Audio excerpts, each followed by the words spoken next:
Dernier paragraphe de ce chapitre, intitulé Suite IID et loi faible des grands nombres. Alors on commence par définir ce qu'on appelle une suite IID de variables aléatoires.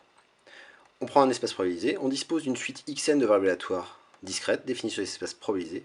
On dit que les variables aléatoires de cette suite sont indépendantes et identiquement distribuées, ce qu'on abrège en IID, si elles sont indépendantes, et si elles suivent toute la même loi. Donc les variables aléatoires doivent être indépendantes, et le mot identiquement distribué veut dire avoir la même loi. Alors, de telles suites de variables aléatoires existent-elles? La réponse est oui, mais c'est en général compliqué de le démontrer. On l'a déjà plus ou moins fait en admettant quelque chose, et c'est ce qu'on va voir avec l'exemple. On avait admis que si oméga, l'ensemble des résultats possibles d'une expérience aléatoire, c'était pile face puissance n étoiles, et que p appartenait à 0, 1, que j'appelais pour tout n fn l'événement, le nème tirage à donner face, on pouvait trouver une tribu t et une mesure de probabilité sur cet espace probabilisable, telle que pour tout n, fn soit un événement, et que la probabilité d'avoir face au IM, face au RIM lancé, pile au J unième, pile au JSième, si les I1, IR, J1, JS sont deux ados distincts, ça valait P puissance S, puisque j'ai S lancé ou j'ai pile, et 1 moins P puissance R. Et on avait admis qu'il existait un espace probabilisé qui donnait ça, et bien on va voir que grâce à cet espace probabilisé, on peut construire une suite Xn de variables aléatoires identiques, indépendantes et identiquement distribuées, qui suivent toute une loi bernoulli par P. Pourquoi? Je vais poser pour tout n dans une étoile xn qui vaut l'indicatrice de fn bar. C'est-à-dire, c'est une variable aléatoire qui va de oméga dans 0,1, qui a oméga associe 1 si le nème terme donne pile, et 0 sinon. C'est-à-dire que si oméga est dans fn, ça vaut 0, et si oméga est dans fn bar, ça vaut 1. Quelle est la loi de xn? On va voir que c'est une loi de Bernoulli de paramètre petit p. Pourquoi? Parce que pour tout n, xn de oméga c'est 0 ou 1. Xn vaut 1 si et seulement si oméga appartient à fn bar. Donc la probabilité que xn vaille 1, c'est la probabilité de fn bar. Et la probabilité de fn bar, avec la définition qu'on avait vue ici d'une probabilité, la probabilité de juste fn bar, c'est p. Donc xn, je suis une loi de Bernoulli de paramètre p. Et donc elles suivent toutes la même loi. Est-ce qu'elles sont indépendantes?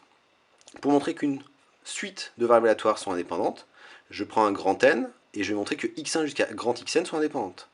Pour ça, je prends des valeurs quelconques petit x1, petit xn dans 0, 1, et je montre que la probabilité de l'intersection, c'est le produit des probabilités.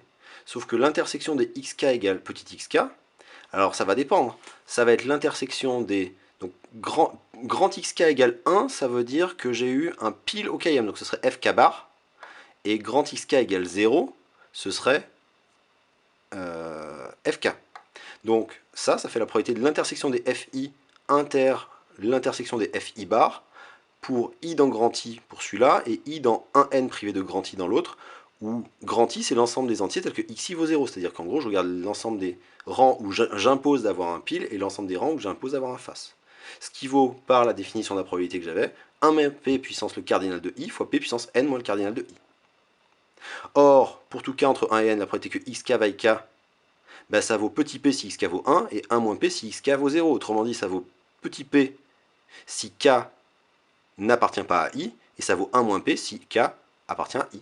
Et donc en multipliant des p et des 1 moins p le bon nombre de termes, on obtient bien que le produit vaut 1 moins p puissance le cardinal de i fois p puissance n moins le cardinal de i. Et donc j'ai bien que la probabilité de l'intersection des xk égale petit xk égale le produit des probabilités que grand xk égale petit xk.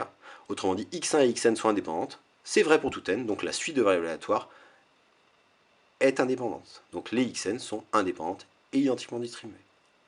Alors en général, un peu sur le même principe que ce qu'on avait admis sur l'existence d'un espace probabilisé, on peut admettre que si E est un ensemble au plus dénombrable, que j'ai une famille Px pour x dans E, une famille de nombres réels positifs, sommables, tels que la somme vaille 1, alors il existe un espace probabilisé, et xn une suite de variables aléatoires indépendantes et identiquement distribuées, telles que pour tout n, xn suit la loi de x, où x, la loi de x est donnée par le fait que x est une variable aléatoire à valeur dans E, telle que pour tout x dans E, la probabilité que grand x vaille petit x vaut mon p indice petit x.